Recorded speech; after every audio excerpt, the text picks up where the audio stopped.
It was April 30th, 1939. The inaugural New York World's Fair had opened its doors to the public. The glitz and glamour of this 150-year-old city had attracted thousands of exhibitors from over 60 nations. One of those nations was France.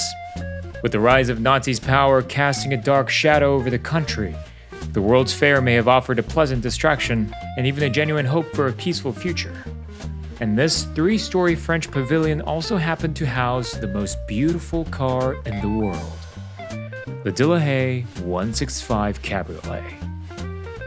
Wait, wasn't this going to be about the Delahaye 145? Yes, and it still is, because underneath this deceptively elegant body of the 165 lies the chassis of the 145. The 165 may have won a Most Beautiful Car award, but to France, the car represented something more, because it was the 145 that had defeated the Nazi-sponsored, all-dominating Mercedes at the 1938 Pau Grand Prix. To better understand the 145, we must talk about its predecessor and the people that made it happen.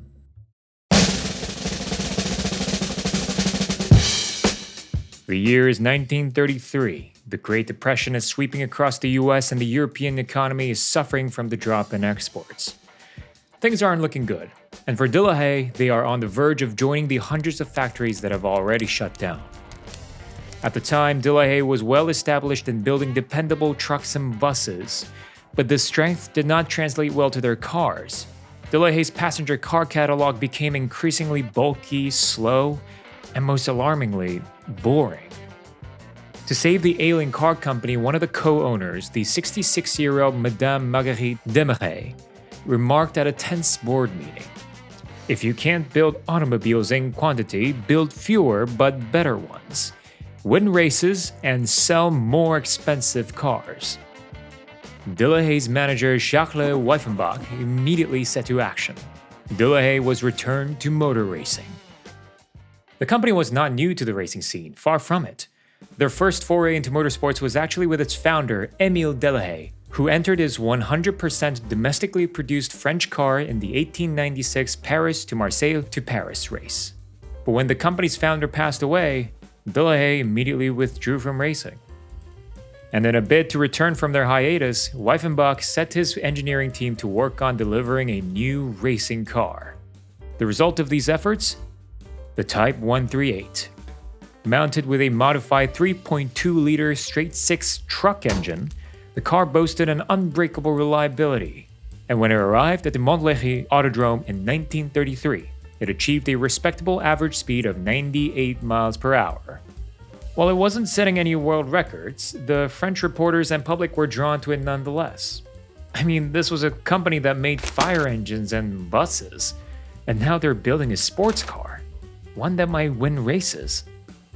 Delahaye released 2 models at the Paris Auto Salon that year, the gargantuan 138 with the 6-cylinder truck engine, and a shorter and less powerful sister car, the 134.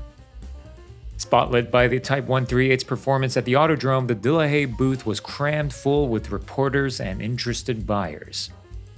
And one of the interested buyers was Lucy O'Reilly Schell. Now, before we move on, there are a couple of things we must note about Lucy. She was an American, she was the sole child of a millionaire, she was a racing driver, and when she wanted something, she got them. Just a year prior, she had entered the 1932 Monte Carlo Rally, starting from Sweden and ending in Monaco in her Bugatti.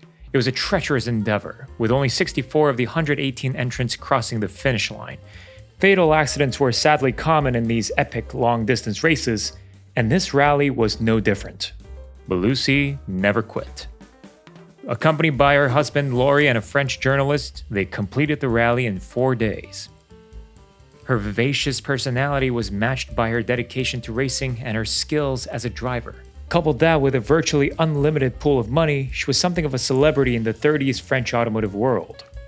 And when she saw the potential of the Delahaye Type 138 at the Paris Auto Salon, she made a special request to Weifenbach to put the 6-cylinder engine of the 138 into the smaller chassis of the 134. The shorter chassis, as Lucy correctly surmised, would handle better and therefore would be better suited to racing. After much waiting, she finally got her hands on the 138 Special, And with this, she came first in her engine class at the 1934 Paris-Nice Rally.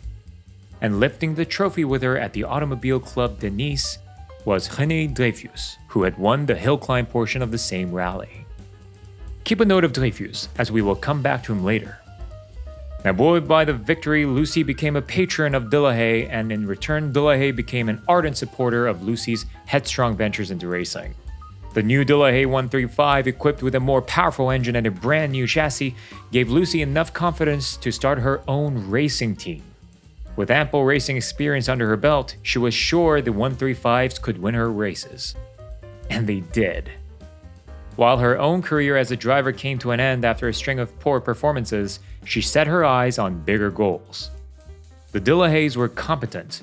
No, they were more than competent.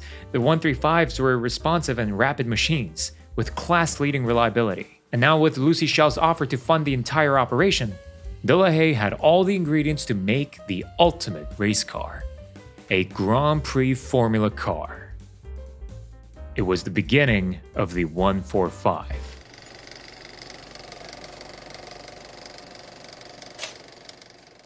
Artfully created by Delahaye's prized engineer Jean-François, the 145 was powered by a brand new magnesium 4.5-liter V12. The chassis, while slightly longer and lower than their predecessor, was little changed.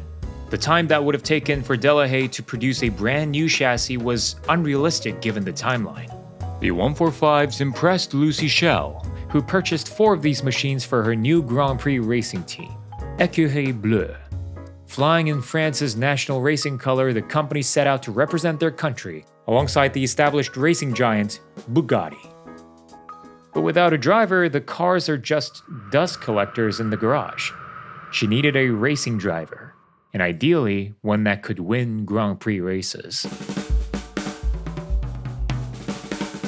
Dreyfus was a French racing driver with a Jewish heritage.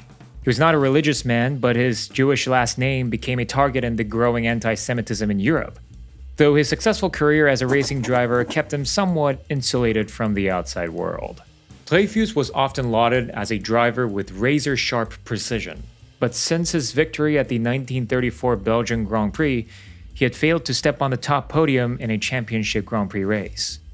With the domination of German racers beginning in 1934 and the Nazi-backed racing team's unwillingness to recruit a Jewish driver, Dreyfus had to settle with cars that could at best win a second or third place.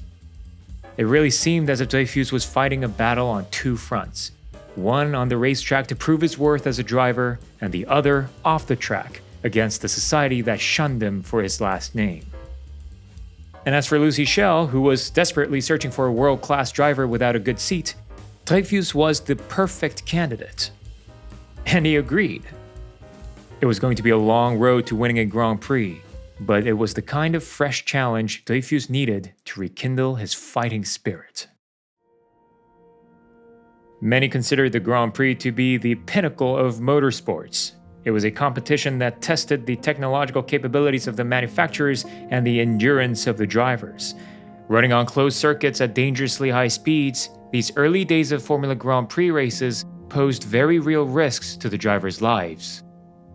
And for the 1934 season, the race organizers imposed maximum weight in an effort to bar teams from making bigger engines, which were often too powerful. But ever since then, the races have been dominated by the state-sponsored German teams, Mercedes and Auto Union.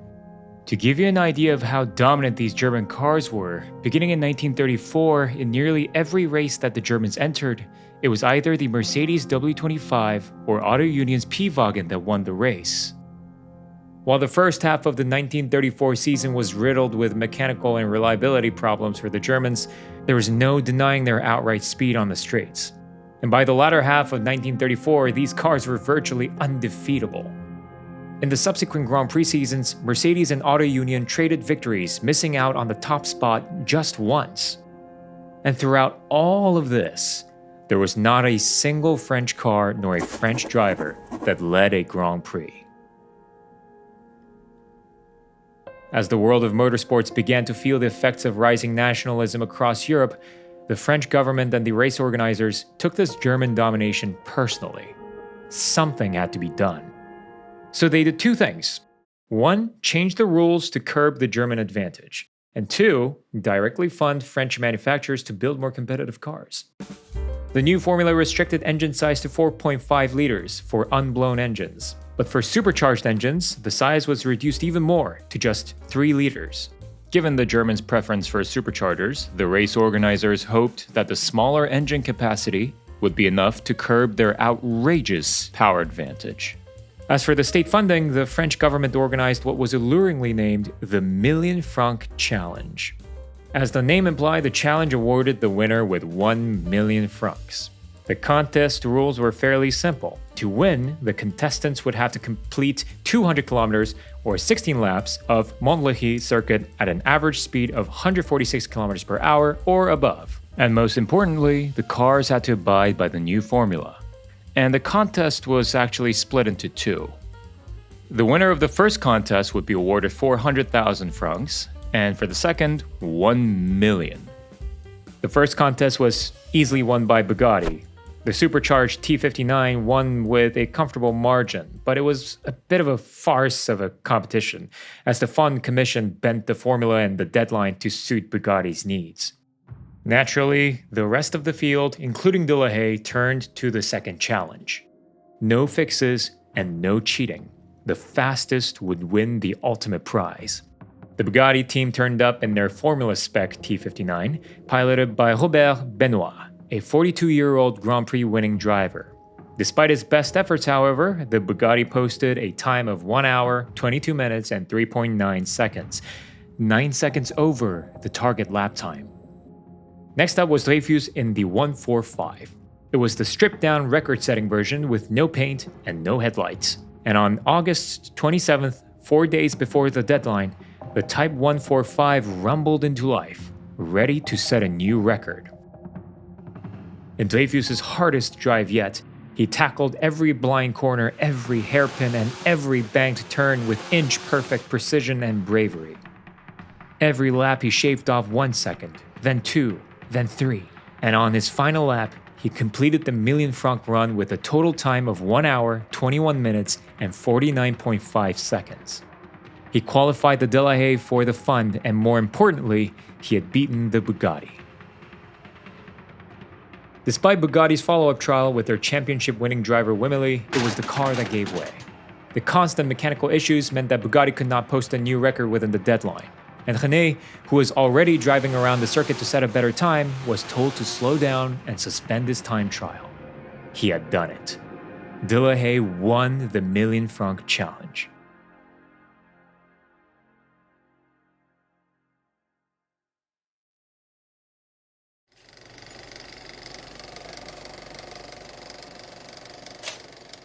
With Million Franc 145 performing flawlessly and René Dreyfus settling into the team, Écurie Bleue looked toward their next major event, the Pau Grand Prix.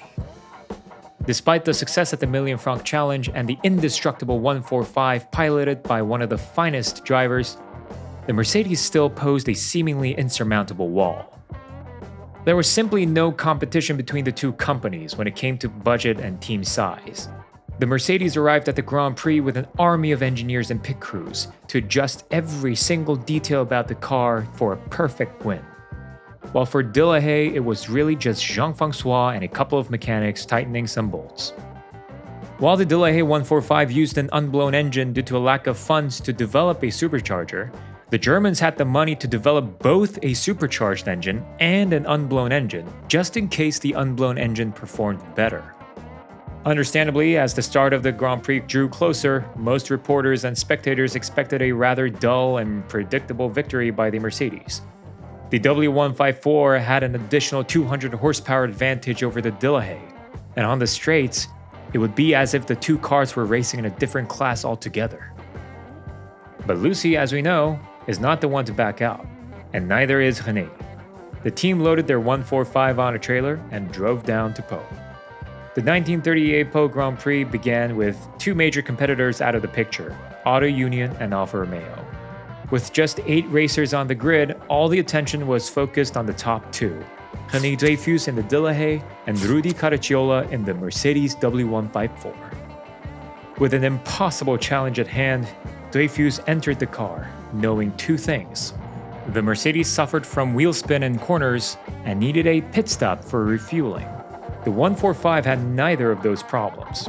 And in this twisty and tightly packed city circuit, the 145 stood a chance.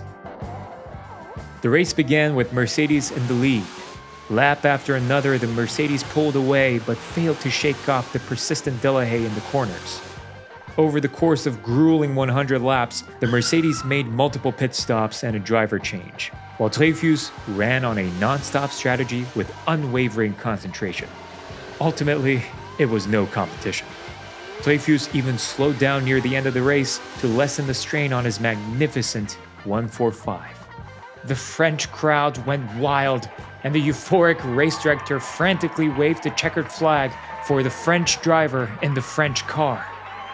They had done it. The Delahaye had defeated the mighty Silver Arrow.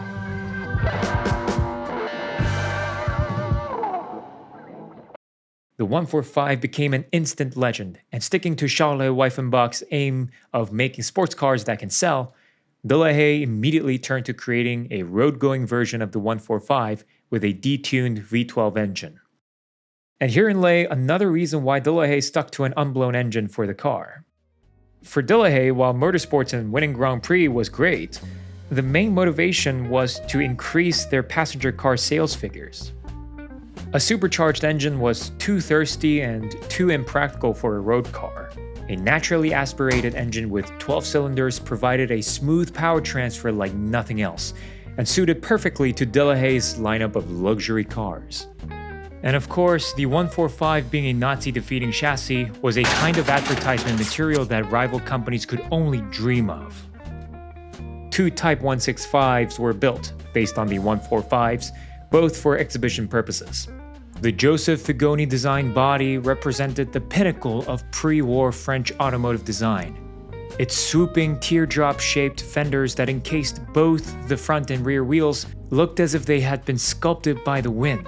Every chrome detail was finished with regards to the overall design, incorporating the vents and door handles to create a seamless, fluid-like bodywork. And while Figoni had created similarly striking and jaw-dropping designs in the past, the 165 was different. It was a Grand Prix winner. So perhaps it was no surprise when a second Type 165 was to be built for the 1939 New York World's Fair. Many remember the fair for the GM's colossal Futurama exhibit, but in the French corner was the Delahaye 165 that carried the legacy of the 145. At a time where Nazis' thinly veiled lust for conquest no longer remained a mere threat, the story of the 145 showed the world that in spite of the terrifying odds, David can indeed defeat Goliath.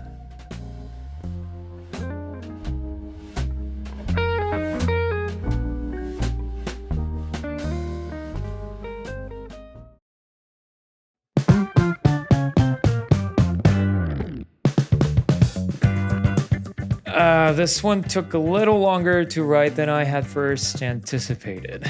The idea to write about Delahaye first came to me when I was looking at a model car that I had of a Delahaye 165, and I expected to write about the history of the company until I stumbled across Faster by Neal Bascomb. It was the single most important source material for this video, and I cannot recommend the book enough. I had to omit so many characters, so many cars, and so many races that built up to the climax of the Pau Grand Prix in 1938, which the book goes into microscopic detail. If you were at all intrigued by the story of the 145, which I assume you do because you reached the end of the video, I feel obliged to tell you that Faster is a must-read. And maybe you could also consider leaving a like and subscribe for more stories like this in the future, I don't know. Anyway, that's all from me, and I'll see you on the next one.